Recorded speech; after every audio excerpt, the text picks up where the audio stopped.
Donald Trump ప్రస్తుతం geo politics లో ఎప్పుడూ మీడియా అటెన్షన్ కోరుకునే హాలీవుడ్ హీరోలాగా తయారయ్యాడు. పేపరాజీ కోసం, మీడియా అటెన్షన్ కోసం ఏదైనా చేయడానికి సిద్ధమయ్యాడు. ఈ వ్యక్తి ఎప్పుడు ఏం మాట్లాడతాడో ఎవరికి అర్థం కావడం లేదు.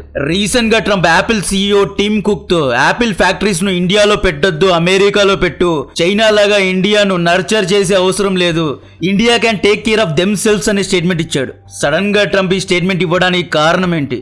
ఇంతకు ముందు వరకు ట్రంప్ నేను ఇండియా పాక్ యుద్ధాన్ని ఆపేశాను, ఇద్దరితో కలిసి సమానంగా వ్యాపారం చేస్తా, ఇండియా పాకిస్తాన్ ఇద్దరు డిన్నర్ టేబుల్ కు రండి అని పెద్ద మనిషిలా మాట్లాడిన ట్రంప్ ఇప్పుడు నేను సీజ్ ఫైర్ చేయలేదు, జస్ట్ హెల్ప్ చేశా అని ఎందుకు ఒప్పుకున్నాడు? ఈ మే 10th నుండి మే 15th ఈ 5 రోజుల్లో ఎన్నో జరిగాయి. స్టెప్ బై స్టెప్ అన్ని ఎక్స్ప్లెయిన్ చేస్తా. మే 10th రోజు ఆపరేషన్ సింధూర్ పీక్స్ లో ఉన్నప్పుడు భారత ఎయిర్ ఫోర్స్ పాకిస్తాన్ యొక్క 11 ఎయిర్ బేసెస్ పైన దాడి చేసినప్పుడు అందరూ హ్యాపీగా ఉన్న సమయంలో సడన్ గా డొనాల్డ్ ట్రంప్ వచ్చి ట్విట్టర్ లో సీజ్ ఫైర్ ప్రకటించాడు. భారత్ నుండి 140 కోట్ల మంది, పాకిస్తాన్ నుండి 20 కోట్ల మంది 3 రోజుల నుండి నిద్రాహారాలు మానేసి ఎదురు చూస్తూ ఉంటే కేవలం ఒక 5 లైన్ల ట్వీట్ వస్తుంది. ట్రంప్ హీరోలాగా I did mediation, I did cease fire, నేను 2 న్యూక్లియర్ స్టేట్స్ మధ్య యుద్ధాన్ని ఆపేశాను అని ఏదో హాలీవుడ్ హీరోలాగా పంచ్ ఇచ్చి వెళ్ళిపోతాడు. ప్రతిసారి ఈయన ఎంట్రీ ఏంటి మనకు అనుకుంటాం. డొనాల్డ్ ట్రంప్ ఒక వ్యాపారస్తుడు, మాజీ reporter,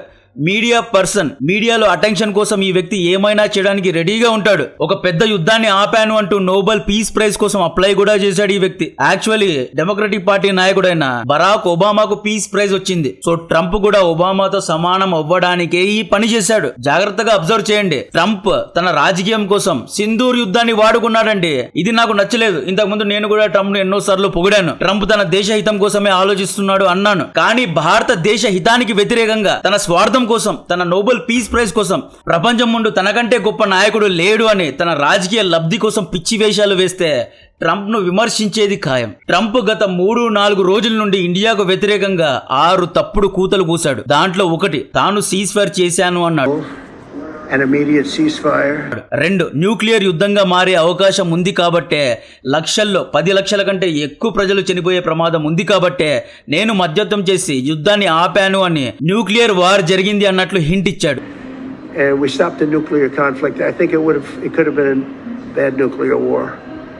Millions of people could have been killed, so I'm very proud of that. I also want to 3 Trump ఏమని క్లెయిమ్ చేశాడు? ఒకవేళ యుద్ధాన్ని ఆపకపోతే అమెరికా, ఇండియా పాకిస్తాన్ ఇద్దరితో వ్యాపారం చేయదు అని నేను బెదిరించాను కాబట్టే ఇండియా పాకిస్తాన్ ఇద్దరు వెనక్కి తగ్గారు అని 3వ కూత కూశాడు.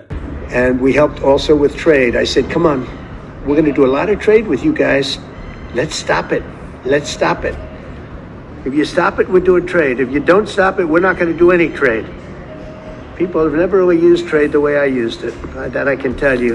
And all of a sudden they said, I think we're going to stop. Kashmir అనేది 1000 ఏళ్ల సమస్య, నేను మీడియేట్ అయ్యి దీన్ని రిసాల్వ్ చేయగలను, రిసాల్వ్ చేశాను అన్నట్లు మాట్లాడాడు. 5 ఇండియా పాకిస్తాన్ను సమానంగా చూశాడు. ఇండియా పాకిస్తాన్ ఇద్దరు ఒక్కటే, ఇద్దరితో కలిసి ఒక్కటిగా వ్యాపారం చేస్తాను. India is an great nation as well as Pakistan is also an great nation అన్నట్లు ఇండియాను పాకిస్తాన్తో కలిపి మాట్లాడాడు. 6 అమెరికా యొక్క secretary of state Rubio India Pakistan ఇద్దరు ఒకే టేబుల్ మీద కూర్చొని, డిన్నర్ టేబుల్ మీద కూర్చొని అమెరికా మధ్యత్వంలో ఈ సమస్యను, అంటే కాశ్మీర్ సమస్యను సాల్వ్ చేసుకుంటారు అని స్టేట్మెంట్ ఇచ్చాడు. ఈ 6 అబద్ధాలతో అమెరికా అందరినీ కన్ఫ్యూజ్ చేసింది. మే 10th, 11th, 12th ఈ 3 రోజులు అమెరికా భారతీయుల సెంటిమెంట్ తో ఆడుకుంది. ఫస్ట్ ఆఫ్ ఆల్ మీరేమైనా అనుకోండి, ట్రంప్ సీజ్ ఫైర్ ను ప్రకటించడం నాకు నచ్చలేదు. ఇండియా నుండి ఎవరు ప్రకటించినా నేను హ్యాపీగా ఫీల్ అయ్యేవాడిని. నేను అప్పుడు కూడా ప్రభుత్వాన్ని కన్స్ట్రక్టివ్ గా క్రిటిసైజ్ చేశాను. నేను డైజెస్ట్ చేసుకోలేకపోయాను. 3 రోజుల నుండి నిద్రాహారాలు మానేసి పిచ్చోల్లా యుద్ధాన్ని ఫాలో అవుతుంటే సడన్ గా ట్రంప్ వచ్చి సీజ్ ఫైర్ ను ప్రకటించడం నచ్చలేదు. మళ్ళీ చెప్తా ఇది నచ్చలేదు.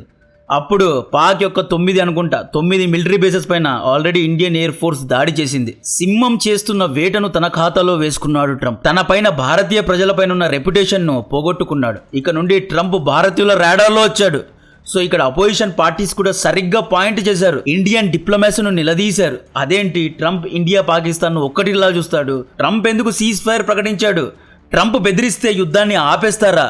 ట్రంప్ వ్యాపారం చేయము అంటే మీరు యుద్ధాన్ని ఆపేస్తారా? సీజ్ ఫైర్కు ఒప్పుకుంటారా అని అపోజిషన్ పార్టీస్ కూడా సరిగ్గా ప్రశ్నించాయి. ఇక్కడ Indian army, Indian air force గెలిచింది, కానీ దౌత్యపరంగా మనం కొంచెం తగ్గినట్లు అనిపించింది. సో ఫైనలీ ట్రంప్ కు కౌంటర్ గా మోడీ గారు May 14th రోజు తన స్పీచ్ లో కాశ్మీర్ లో మూడో దేశం యొక్క మీడియేషన్ అవసరం లేదు అన్నారు. కాశ్మీర్ గురించి ఎటువంటి చర్చలు జరగవు, ఒకవేళ చర్చలు జరిగితే పీఓకేను ఎప్పుడు ఇస్తారో దాని గురించి చెప్పండి అని అందరినీ హెచ్చరించారు. ఇండియా వరల్డ్ ట్రేడ్ ఆర్గనైజేషన్ దగ్గరకు వెళ్ళి అమెరికన్ పైన స్టీల్ అండ్ అల్యూమినియం విషయంలో కౌంటర్ టారిఫ్ను విధించింది. అమెరికా కళ్ళల్లో కళ్ళు పెట్టి చూశారు. ఇవన్నీ చేసిన నిన్న మొన్న కూడా ట్రంప్ ఛాన్స్ దొరికితే నేనే సీజ్ఫైర్ చేశాను అన్నట్లు బిల్డప్ కొట్టాడు. Historic ceasefire to stop the escalating violence between India and Pakistan, and I used trade to a large extent to do it. I said, fellas, come on, let's make a deal. Let's do some trading.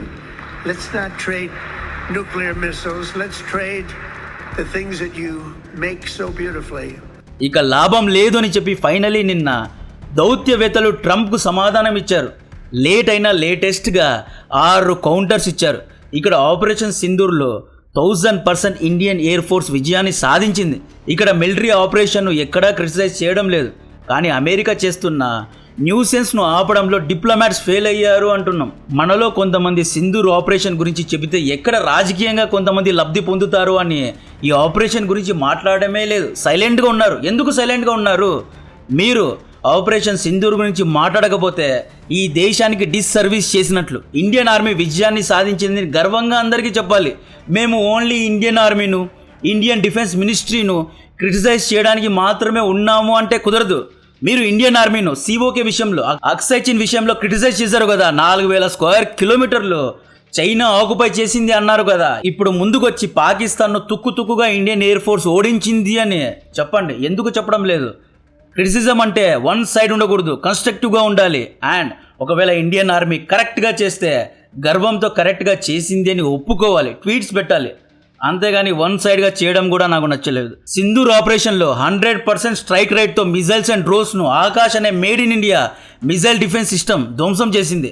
అయితే ఆకాష్ గురించి ఎంతమంది మాట్లాడారు? Made in ఇండియాను criticise చేసిన వారు ఇప్పుడు ఎందుకు Akash is great అని చెప్పడం లేదు? సో ఇండియా ట్రంప్ కు నిన్న ఇచ్చిన సమాధానం నంబర్ 1, సీజ్ఫైర్ ను అమెరికా మధ్యత్వం చేయలేదు అని ఖరాఖండిగా చెప్పేశారు. పాకిస్తాన్ డీజీఎంఓ బ్రహ్మోస్ కు భయపడి మొదటగా ఇండియన్ డీజీఎంఓ కు తానే కాల్ చేసి సాబ్ యుద్ధాన్ని ఆపేస్తాము అని ప్రపోజ్ చేశాడు. ట్రంప్ చెప్పినట్లు లాంగ్ నైట్ రాత్రంతా ట్రంప్ కూర్చొని బ్యాటింగ్ చేసి యుద్ధాన్ని ఆపలేదు. యాక్చువల్లీ పాకిస్తాన్ ముందుకొచ్చి ఆపేయండి అన్నది, అందుకే సీజ్ఫైర్ జరిగింది. 2, నో న్యూక్లియర్ ఎస్కలేషన్. ట్రంప్ ఈ యుద్ధంలో అందరినీ కన్ఫ్యూజ్ చేశాడు. ఈ యుద్ధం న్యూక్లియర్ పవర్స్ మధ్య జరుగుతోంది, న్యూక్లియర్ వార్ హెడ్స్ తో దాడి చేసుకుంటున్నారు, దీనివల్ల 10 లక్షల కంటే ఎక్కువ మంది చనిపోయే ప్రమాదం ఉంది అని పీస్ మేకర్ లాగా నోబెల్ పీస్ ప్రైజ్ కోసం యాక్టింగ్ చేశారు కదా. అదంతా తప్పు. ఇండియా నాన్ ఎస్కలేటరీగా, క్యాలిబ్రేటెడ్ గా, ప్రపోర్షనల్ గా దాడి చేసింది. ఇండియా ప్రజలపైన కాదు, మిలిటరీ బేసెస్ పైన, ఉగ్రవాద శిబిరాలపైనే దాడి చేసింది క్లియర్ గా ఇండియన్ ఆర్మీ చెప్పింది. అయితే కిరాణా హిల్స్ లో న్యూక్లియర్ లీక్ అయింది కదా, అది ఎలా అంటే పాకిస్తాన్ చేసిన తప్పే. ఎక్కడ పడితే అక్కడ న్యూక్లియర్ వార్ హెడ్స్ ను పెట్టారు. బ్రహ్మోస్ దిగిన తర్వాత ఆ వేడికి ఆ వార్ హెడ్ లీక్ అయింది. మనం న్యూక్లియర్ తో దాడి చేయలేదు, బ్రహ్మోస్ తోనే దాడి చేశాం. బట్ న్యూక్లియర్ వార్ హెడ్ అనేది హీట్ కారణంగా లీక్ అయింది అన్నమాట. అండ్ ఇక్కడ కూడా Indian army and Indian diplomats clear గా మేము కిరాణా హిల్స్ పైన న్యూక్లియర్ వెపన్స్ పైన దాడి చేయలేదు అనే నాన్ ఎస్కలేటరీగానే మాట్లాడుతున్నారు. అయితే ట్రంప్ ప్రతిసారి నేను న్యూక్లియర్ యుద్ధాన్ని ఆపేశాను అని స్టేట్మెంట్ ఇవ్వడం కరెక్ట్ కాదు అని కౌంటర్ ఇచ్చారు. ఇండియా ట్రంప్ ఇచ్చిన 3వ counter, no scope for mediation అన్నారు. మధ్యత్వం అవసరం లేదు అని మధ్యవేలు. ట్రంప్ ఈ 1000 ఏళ్ల యుద్ధాన్ని సాల్వ్ చేస్తాను అన్నాడు కదా, మీరంత శ్రమ తీసుకునే అవసరం లేదు, ఇండియా పాకిస్తాన్ ఇద్దరు బైలాటరల్ గా ఈ ఇష్యూను సాల్వ్ చేసుకుంటారు అన్నారు. ఫస్ట్ ఆఫ్ ఆల్ ఇది 1000 ఏళ్ల గొడవే కాదు, 1947లో ఇండియా చేసిన ఒక తప్పు కారణంగా పాకిస్తాన్ పుట్టింది. కాశ్మీర్ సమస్య 1947 తర్వాతే వచ్చింది. ట్రంప్ కు ఆకు తెలీదు, పువ్వు తెలీదు, ఊరికే స్పామ్ స్టేట్మెంట్ ఇస్తున్నాడు. 4th కౌంటర్, ఇండియా పాకిస్తాన్ ను సమానంగా చూడడాన్ని రిజెక్ట్ చేశారు. డెమోక్రటిక్ గా గెలిచిన ఇమ్రాన్ ఖాన్ ను జైల్లో వేసిన దేశం, మిలిటరీ పాలన ఉన్న దేశంతో ఇండియాను సమానంగా చూడడం మనకు నచ్చలేదు. వరల్డ్ లార్జెస్ట్ డెమోక్రసీను పాకిస్తాన్ తో పోల్చి సమానంగా కూర్చోబెట్టడం భారతీయులకు నచ్చలేదు. భారతీయుల మనోభావాలు దెబ్బతిన్నాయి. ఇండియా క్లియర్ గా ట్రంప్ తో mind your words, India victim, Pak terror supporter, victim and aggressor ఇద్దరు ఒకటే పేజ్ లో ఉండరు, ఇద్దరు సమానం కాదు అని క్లారిఫై చేశారు. 6వ కౌంటర్, రూబియో చెప్పినాడు కదా, డిన్నర్ టేబుల్లో బటర్ నాన్ తింటూ యుద్ధాన్ని ఆపడానికి ఇండియా పాకిస్తాన్ ఒప్పుకున్నారు. నోటికి ఏదొస్తే అది మాట్లాడాడు. అలాంటి డిన్నర్ డేట్స్ ఏమీ ప్లాన్ చేయలేదు అని ఇండియా క్లారిఫై చేసింది. డిన్నర్ టేబుల్ మీద డేట్ చేయడం ఇండియాకు ఇష్టం లేదు అని క్లియర్ గా చెప్పేశారు. దీని తర్వాత ఫైనలీ ట్రంప్ నేను సీజ్ ఫైర్ చేయలేదు, జస్ట్ హెల్ప్ మాత్రమే చేశాను అని నిజాన్ని ఒప్పుకున్నాడు. నేను రాత్రంతా మాట్లాడి లాంగ్ నైట్ స్టాండ్ చేసి రాత్రంతా ఇద్దరిని బెదిరించి నేను ట్రేడ్ చేయను, మీరు ఆగాలి, యుద్ధాన్ని ఆపేయాలని బెదిరించలేదు, జస్ట్ హెల్ప్ చేశాను అని మాత్రమే ట్రంప్ ఒప్పుకున్నాడు. సో ఈ విధంగా లేట్ అయినా ఇండియా ట్రంప్ ను తగ్గించింది. యాపిల్ ఫ్యాక్టరీను అంత ఈజీగా అమెరికాలో పెట్టలేరు. యాపిల్ ఇండియాలో ఫ్యాక్టరీ పెట్టి ఇండియాకు ఫేవర్ ఏం చేయడం లేదు. ఇండియాలో ఐఫోన్ ఉత్పత్తి చేస్తే 20,000 మహా అయితే 40,000లో ఒక ఐఫోన్ ఉత్పత్తి చేయొచ్చు. దాన్ని 60,000 70,000 లక్ష రూపాయలకు అమ్మొచ్చు. అదే యాపిల్ ఫ్యాక్టరీను అమెరికాలో పెడితే అమెరికాలో రెంట్స్ ఎక్కువ ఉన్నాయి, కాస్ట్ ఆఫ్ లివింగ్ ఎక్కువ ఉంది. అమెరికన్ ఫ్యాక్టరీస్ లో వర్క్ చేయడానికి మొదటగా అమెరికన్స్ ముందుకు రారు. అక్కడ కూడా థర్డ్ వరల్డ్ కంట్రీ నుండి అరువు తెచ్చుకోవాలి, అపాయింట్ చేసుకోవాలి. అండ్ మోర్ ఓవర్ అమెరికాలో ఒక ఐఫోన్ తయారు చేయడానికి 2 నుండి 3 లక్షలు ఖర్చు అవుతుంది. అంత డబ్బు యాపిల్ ఫ్యాక్టరీ బేర్ చేయగలదా? తయారు చేయడానికే 3 లక్షలు ఖర్చు అయితే దాన్ని అమ్మడానికి 4-5 లక్షలు ఖర్చు అవుతుంది. అంత డబ్బు పెట్టి అమెరికన్స్ యాపిల్ ఐఫోన్ ను కొనగలరా? ఊరికే నోటికి ఏదొస్తేది మాట్లాడటం. చైనా పైన టారిఫ్ వేస్తాము అన్నాడు, మొన్నటి వరకు 245% టారిఫ్ వేస్తాను అన్నాడు. మొన్న ఏం జరిగిందో తెలుసా? చైనాతో కూర్చొని చర్చలు జరిపి ఒక సెటిల్మెంట్ కి వచ్చారు. చైనా అమెరికన్ వస్తువులపైన 10% టారిఫ్ మాత్రమే వేస్తుందంట, అమెరికా కేవలం 30% వేస్తుందంట. ఈ 30% కోసం ఫిబ్రవరి నుండి ఏప్రిల్ మే 3 నెలలు డ్రామా చేసి 245% టారిఫ్ వేసి చైనాను వంచుతా దించుతా అని పెద్ద పెద్ద మాటలు మాట్లాడిన ట్రంప్ ఇప్పుడు సైలెంట్ అయిపోయాడు, చర్చలకు దిగాడు. ఇది ఈయన అసలు రియాలిటీ. ఈయన ఎన్నో మాటలు అన్నాడు. గ్రీన్ ల్యాండ్ ను లాక్కుంటామన్నాడు, పనామా కినాల్లో అమెరికన్ జెండాలు ఎగురుతాయి అన్నాడు, మెక్సికో కెనడా పైన 25% టారిఫ్ వేస్తాను అన్నాడు, చైనా పైన 245% టారిఫ్ వేస్తాను అన్నాడు, కంపెనీస్ అన్నిటినీ అమెరికాకు తీసుకొస్తాను అన్నాడు, కెనడాను 51st రాష్ట్రంగా చేస్తాను అన్నాడు. ఎన్నో మాటలు చెప్పాడు గానీ ఏది నిజం కాలేదు. గాజాలో సపరేట్ రాష్ట్రాన్ని నిర్మిస్తాను, గాజా ప్రజలను వేరు వేరు దేశాలకు తరలిస్తాను అన్నాడు. బట్ ఏమీ కాలేదు. యుక్రెయిన్ యుద్ధాన్ని ఆపేస్తానన్నాడు గానీ అది కూడా జరగలేదు. అయితే ఇండియా ట్రంప్ ఇచ్చిన 6 కౌంటర్స్ ట్రంప్ నచ్చలేదు అనుకుంటా. నిన్న మళ్ళీ యాపిల్ కంపెనీ ఇండియాలో ఫ్యాక్టరీ ఓపెన్ చేయొద్దు అని చెప్పాడు. India can take care of themselves అని ఫ్రస్ట్రేట్ అయ్యాడు. ఇక్కడ క్లియర్ గా ఇండియా అమెరికా సహాయం లేకుండా, వెస్టర్న్ దేశాల సహాయం లేకుండా, ఎటువంటి ఆయుధ సహాయం లేకుండా, ఎటువంటి శాటిలైట్ సహాయం లేకుండా మేము యుద్ధాన్ని గెలిచాము అని చెప్పింది. లేట్ అయినా లేటెస్ట్ గా భారత కూటనీతి విజయాన్ని సాధించింది, భారత్ యొక్క డిప్లొమసీ విజయాన్ని సాధించింది. సో నా కంటెంట్ నచ్చినట్లయితే వీడియోను లైక్ చేయండి, ఛానల్ను సబ్స్క్రైబ్ చేసి అందరికీ షేర్ చేయండి. జై హింద్.